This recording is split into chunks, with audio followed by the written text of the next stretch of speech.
வணக்கம். இது நியூஸ் ஃபர்ஸ்டின் மதிய நேர பிரதான செய்தி. உங்களோடு இணைந்து கொள்ளும் நான் டில்ஷாட் தேவதாசன். முதலில் தலைப்புச் செய்திகள். சிரச வெசாக் வலயத்தில் புத்த பெருமான் மற்றும் அவரது சீடர்களின் புனித சின்னங்கள் பிரதிஷ்டை செய்யப்பட்டுள்ளது. சிவனொளி பாத மலைக்கான யாத்திரை பருவகாலம் நிறைவு. தெற்கு சிசிலி கடற்பகுதியில் தஞ்ச கோரிக்கையாளர்களுடன் பயணித்த படகு நேற்று விபத்துக்குள்ளாகியுள்ளது. இனி விரிவான செய்திகள். சிரச வெசாக் வலயத்தில் பிரதிஷ்டை செய்யப்படவுள்ள புத்த பெருமான் மற்றும் அவரது சீடர்களின் புனித சின்னங்களை ஏந்திய வாகன பேரணி பஸ்யால முருந்தவல விகாரிலிருந்து நேற்று பயணத்தை ஆரம்பித்தது. கழனி ரஜமகா விகாரிலிருந்து இன்று காலை புனித சின்னங்கள் தாங்கிய வாகன ஊர்வலம் ஆரம்பமாகியது. இந்த முறை சிரச வெசாக் வலயத்துக்கான அனுசரணையை ஜான் கில்ஸ் நிறுவனம் வழங்குகின்றது. அதேபோன்று எஸ்லோன் லங்கா தனியார் நிறுவனம் இதற்கான இணை அனுசரணையை வழங்குகின்றமை குறிப்பிடத்தக்கது. கழனி ரஜமகா விகாரையில் புத்த பெருமான் மற்றும் அவரது சீடர்களின் புனித சின்னங்களை வழிபடுவதற்கு பெருந்திரளான மக்கள் வருகை தந்திருந்தனர். கழனி ரஜமகா விகாரையிலிருந்து சிரச வெசாக் வலயத்துக்கு புத்த பெருமான் மற்றும் அவரது சீடர்களின் புனித சின்னங்களை தாங்கியவாறு பயணித்த வாகன பேரணியின் போது வீதியின் இரு மருங்கிலும் பெருந்திரளான பக்தர்கள் திரண்டிருந்தனர்.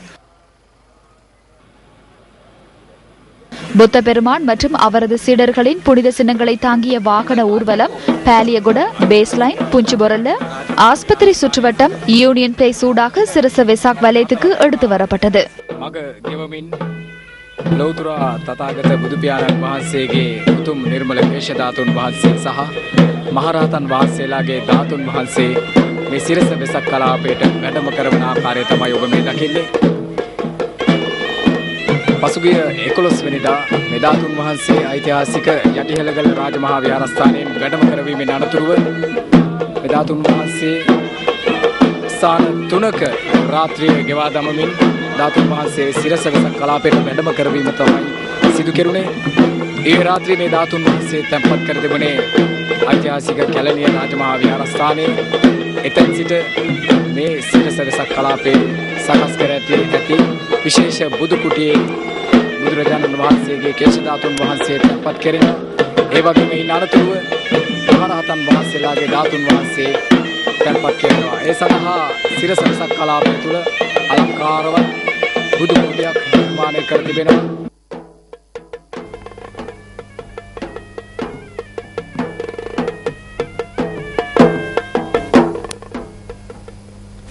சிரச வெசாக் வலயம் இன்று பிற்பகல் ஆரம்பமாக உள்ளது. புத்த பெருமான் ஜனனம், ஞானம், பரிநிர்வாணம் அடைந்த இந்த நாள் வெசாக் தினமாக பௌத்தர்களால் அனுஷ்டிக்கப்படுகின்றது. இதனை முன்னிட்டு கேபிட்டல் மகாராஜா நிறுவனம் ஏற்பாடு செய்துள்ள சிரச வெசாக் வலயம் இன்று மாலை மக்கள் பார்வைக்காக திறந்து வைக்கப்பட உள்ளது. சிரச வெசாக் வலயத்தின் இறுதிக்கட்ட ஆயத்த நடவடிக்கைகள் தற்போது நடைபெற்றுக் கொண்டிருக்கின்றன. புத்த பெருமான் மற்றும் அவரது சீடர்களின் புனித சின்னங்கள் இங்கு பிரதிஷ்டை செய்யப்பட உள்ளன. இதனை தரிசிப்பதற்கும் சிரச வெசாக் வலய அலங்கார தோரணங்களை பார்வையிட்டு இங்கு வழங்கப்படும் அன்னதானத்தில் கலந்து கொள்ளுமாறு நாம் உங்களை அன்புடன் அழைக்கின்றோம். நியூஸ் ஃபர்ஸ்ட் செய்திகளுக்காக சந்திரிகா ஆறுமுகம். சிரச வெசாக் வலயத்துக்கு வருகை தருபவர்களுக்கு ஸ்ரீ சித்தார்த்த திரைப்படத்தினை பார்க்க முடியும். இதனை விட தண்ணீர் பந்தல் மற்றும் அன்னதானம் ஆகியனவும் வழங்கப்பட உள்ளன. சிரச வெசாக் வலயத்தினை இன்றிலிருந்து நாளை மறுதினம் வரை பார்வையிட முடியும். வெசாக் பௌர்ணமி தினத்தை முன்னிட்டு நாடு பூராகவும் உள்ள விகாரைகளில் சமய நிகழ்வுகள் இடம்பெற்று வருகின்றன. வெசாக் பௌர்ணமி தினமான இன்று கண்டி வரலாற்று சிறப்புமிக்க ஸ்ரீ தலதா மாளிகைக்கு நாட்டின் பல பகுதிகளிலுமிருந்து பக்தர்கள் வழிபாட்டிற்காக வருகை தந்திருந்தனர்.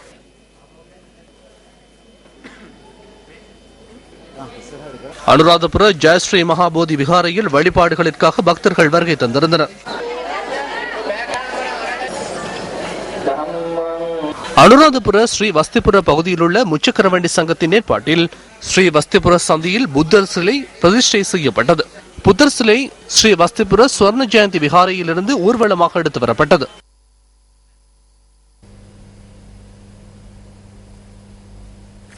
வெசாக் பௌர்ணமி தினமான இன்றுடன் சிவனொளி பாத மலைக்கான யாத்திரை பருவகாலம் நிறைவு பெறுகின்றது. சிவனொளி பாத மலை யாத்திரை காலம் நிறைவு பெறுவதை தொடர்ந்து சுவாமியின் உருவச்சிலை உள்ளிட்ட அணிகலன்கள் சிவனொளி பாத மலை உச்சியிலிருந்து நாளை எடுத்து செல்லப்பட உள்ளது. பெல்மடுள்ள கல்பொத்தாவல புராண ரஜமகா விகாரைக்கு சுவாமியின் உருவச்சிலை உள்ளிட்ட அணிகலன்கள் ஊர்வலமாக எடுத்து செல்லப்படவுள்ளன. ஹட்டன் நல்ல தண்ணி வீதியூடாக ரத்தினபுரி பலாபத்தல ரஜமாவத்தை இந்த ஊர்வலம் செல்லவுள்ளது. வில்பத்தில் இருந்து பானம வரையில் வடக்கு கிழக்கு பகுதியில் உள்ள பாதுகாப்பான வனப்பகுதிகளை பாதிக்கக்கூடியது என கூறப்படும் அபிவிருத்தி பணிகள் தொடர்பில் தெளிவுபடுத்துவதற்காக நேற்று ஊடகவியலாளர் சந்திப்பு ஒன்று ஏற்பாடு செய்யப்பட்டிருந்தது. இந்த ஊடகவியலாளர் சந்திப்பில் சூழலியலாளர்கள் உட்பட பலரும் கலந்து கொண்டிருந்தனர். எமக்கு கிடைத்துள்ள தகவல்களின் பிரகாரம் பாதுகாப்பான சரணாலய பகுதிகள் 4 அரசாங்கத்திற்கு சொந்தமானது என தெரிவிக்கப்படும் 10 வனப்பகுதிகளும் வன பாதுகாப்பு கட்டளை சட்டத்தின் கீழ் வரும் 10 காணிகளும் மீள்குடியேற்ற நடவடிக்கைகளுக்காக சுத்தப்படுத்தப்படுகின்றன. மொத்தமாக 17,838 ஏக்கர் காணி மீள்குடியேற்றத்திற்காக பயன்படுத்தப்படுகிறது. 2012ஆம் ஆண்டின் பின்னரே இந்த நடவடிக்கைகள் ஆரம்பிக்கப்பட்டன. வன பாதுகாப்பு கட்டளை சட்டம் வடக்கு கிழக்கு பகுதிகளில் அமுல்படுத்தப்படாத நிலை தற்போது ஏற்பட்டுள்ளது. அனைத்து விதமான சட்ட விரோத நடவடிக்கைகளும் இந்த பகுதியில் முன்னெடுக்கப்பட்டாலும் வன பாதுகாப்பு திணைக்களம் எந்த ஒரு சட்ட நடவடிக்கையையும் இதுவரை முன்னெடுக்கவில்லை. மெரிச கடற்கரையில் நிறுத்தப்பட்டிருந்த படகு ஒன்று நேற்றிரவு தீப்பற்றியுள்ளது. மெரிச மீன்பிடி துறைமுகத்தில் நிறுத்தி வைக்கப்பட்டிருந்த படகே நேற்றிரவு 8:15 அளவில் தீப்பற்றியுள்ளது. மீன்பிடிப்பதற்கு பாவிக்கப்படாத படகே தீப்பற்றியுள்ளதாக எமது பிராந்திய செய்தியாளர் தெரிவித்தார். இந்த தீ சம்பவத்தின் காரணமாக நங்கூரமிடப்பட்ட ஏனைய படகுகளுக்கும் தீ ஏற்படலாம் என்பதால் தீப்பிடித்த படகு விரைவாக அகற்றப்பட்டுள்ளது.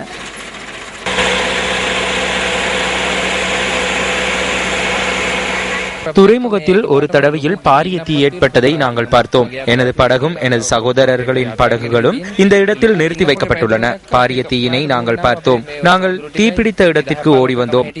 8:15 மணி அளவில் இந்த சம்பவம் நடைபெற்றது. மீனவ தொழிலில் ஈடுபடும் முயற்சியாலும் சில உபகரணங்களையும் பயன்படுத்தி தீயை கட்டுப்படுத்த முடிந்தது. மாத்தறை நகர சபையின் தீயணைப்பு பிரிவினர் தீயை பூரண கட்டுப்பாட்டுக்குள் கொண்டு வந்துள்ளனர். இந்த சம்பவம் தொடர்பில் வெளிகள போலீசார் மேலதிக விசாரணைகளை முன்னெடுத்து வருகின்றனர்.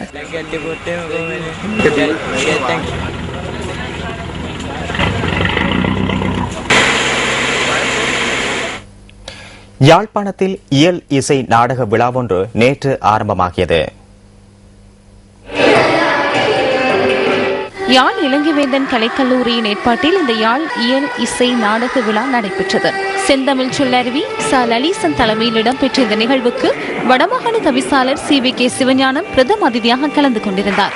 மங்கள இசை இசையும் மனிதனும் என்ற துணைப்பொருளில் வில்லிசை, யாழ் பல்கலைக்கழக மாணவிகளின் பரதநாட்டியம், நாட்டார் வழக்கியல், பூதத்தம்பி நாடகம் உள்ளிட்ட பல நிகழ்வுகள் இடம்பெற்றன.